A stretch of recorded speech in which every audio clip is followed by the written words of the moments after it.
వందే మాత్రం. నేను మీ journalist Navata. Welcome to our political. Nepal గర్వించదగిన హిందూ ప్రధాని బాలెన్ షా తొలిసారిగా తన కార్యాలయంలోకి అడుగుపెట్టిన తీరు నాకైతే చాలా చాలా బాగా నచ్చింది. మా వాళ్ళు పక్కన ప్లే చేస్తున్నారు, చూడొచ్చు. ఆయన గర్వంగా తన జాతీయ పతాకానికి మరియు కార్యాలయానికి హిందూ సాంప్రదాయ ప్రార్థనలు, పూజలు చేసి జాతీయ జెండాను ఎగరవేసి తన పాలనను ప్రారంభించారు. ఆయన తొలి అడుగులోనే అనేక మంది ఉదారవాదులకు కడుపు మంటను కలిగించారు. ఇంతవరకు ఉన్నత స్థాయి వ్యక్తులు జాతీయ జెండాను ఇలా పూజించడం ఎప్పుడూ చూడలేదు. నేపాల్ సైన్యం కూడా జాతీయ జెండాకు సెల్యూట్ చేసింది. బాలెన్ షా నాయకత్వంలో నేపాల్ విద్యారంగంలో ప్రతిపాదించబడిన విప్లవాత్మక సంస్కరణలు ఎంతో చక్కగా ఉన్నాయి. పాఠశాలలు, కళాశాలల్లో విద్యార్థి రాజకీయాలపై పూర్తిగా నిషేధం. 5వ తరగతి వరకు పరీక్షలుండవు. విదేశీ పేర్లు గల పాఠశాలలు స్థానిక గుర్తింపును స్వీకరించాలి.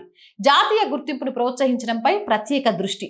బాలెన్ షా కేవలం వట్టి వాగ్దానాలు చేయడమే కాకుండా నిజమైన మార్పును తీసుకురావాలని కోరుకుంటున్నారని మరోసారి నిరూపిస్తున్నారు.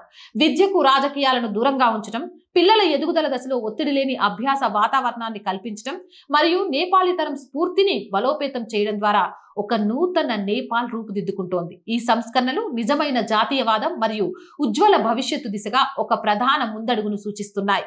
నేపాల్కి మంచి రోజులు కనిపిస్తున్నాయి. రాబోయే కాలంలో మన దేశంలో యోగి గారి లాంటి ప్రధాని రావాలని, ఇలాంటి సంస్కరణలు చేయాలని మనము ఆశిద్దాం. జై హింద్, జై భారత్. అలాగే మళ్ళీ ఫస్ట్ వచ్చేసిందండి శాలరీస్ మిగిలిన వాటితోటి నిజంగా ఆర్ వాయిస్ ఆర్థికంగా చాలా అతలాకుతలం అవుతుంది. ప్లీజ్ ఈరోజు మీ ఆర్థిక చేయుత మాకు చాలా చాలా అవసరం.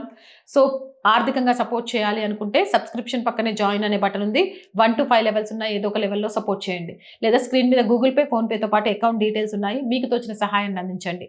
వ్యాపార ప్రకటనల కోసం 8328500576 నెంబర్ని సంప్రదించండి. జై హింద్, జై భారత్.